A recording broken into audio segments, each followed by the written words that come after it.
Namaskar. Honorable Chief Minister Sri Naveen Patnaik sir, my colleague Director of Vigilance, respected retired senior government officers present, my colleague secretaries and senior officers from the state and central government, invited guests, ladies and gentlemen. This year, the Central Vigilance Commission has declared to observe the week from 30th October to 5th November as the Vigilance Awareness Week. This week is observed to commemorate the birthday of the Iron Man of India, Sardar Vallabhbhai Patel. He represents the best values in the tradition of a great leader in governance and is a shining example of probity in public life. It is hoped that all of us will emulate these values and adopt the pledge as guiding principles of our lives. In fact, it is heartening to note that large number of people have already realized the importance of eradicating corruption from public life and have vociferously raised their voices against corruption. Implementing honesty and integrity in public life is already one of the main pillars of our state policy. Odisha government has been in the forefront of the fight against corruption and has over the years built up a robust institutional framework for curbing corruption in public life.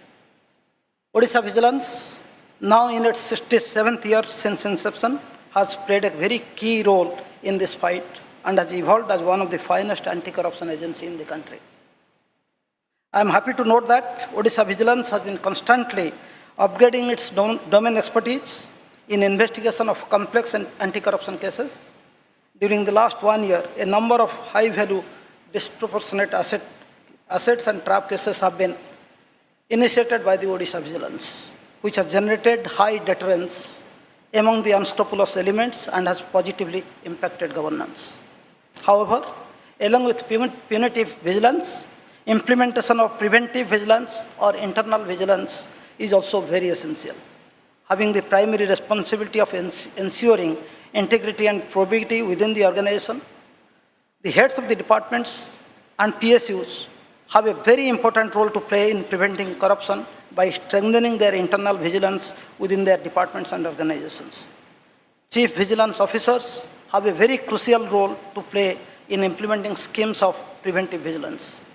The methods of preventive vigilance include preparation of a agreed list of officers of doubtful integrity, and agreed list of contractors, suppliers, firms, clearing agents, and undesirable contact men, etc. These lists have to be regularly updated in close coordination with the Odisha Vigilance to keep public servants and outside agents indulging in corrupt practices under constant surveillance and to check their corrupt activities. Elaborate instructions and guidelines have been already issued and adequate capacity building measures initiated in this regard. Further, administrative departments must ensure prompt initiation and disposal of departmental proceedings against corrupt public servants. Instructions in this regard are also in place, which should be scrupulously followed. Another area of vital importance is expeditious decision on sanction of prosecution in anti-corruption cases referred by the Vigilance Department. For taking decision on grant of sanction of prosecution, a reasonable period of 3 months can be followed. Dismissal of public servants convicted by court of law on corruption charges is one of the most effective and demonstrative method of curbing corruption. All heads of the department should therefore take necessary follow-up action in this regard. Our government is taking a number of steps towards enhancing transparency and accountability by adopting the best practices and leveraging modern technology. IT-enabled services are being increasingly introduced in many fields to expedite decision-making processes and to improve service delivery and to make the entire process transparent and accountable.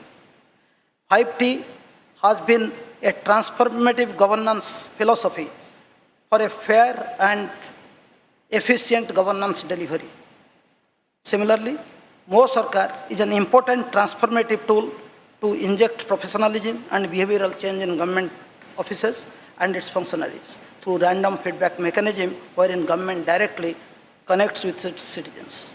In conclusion, I have no doubt that in order to curb corruption, there is a need of sustained effort on creating awareness and educating people on the evils of corruption.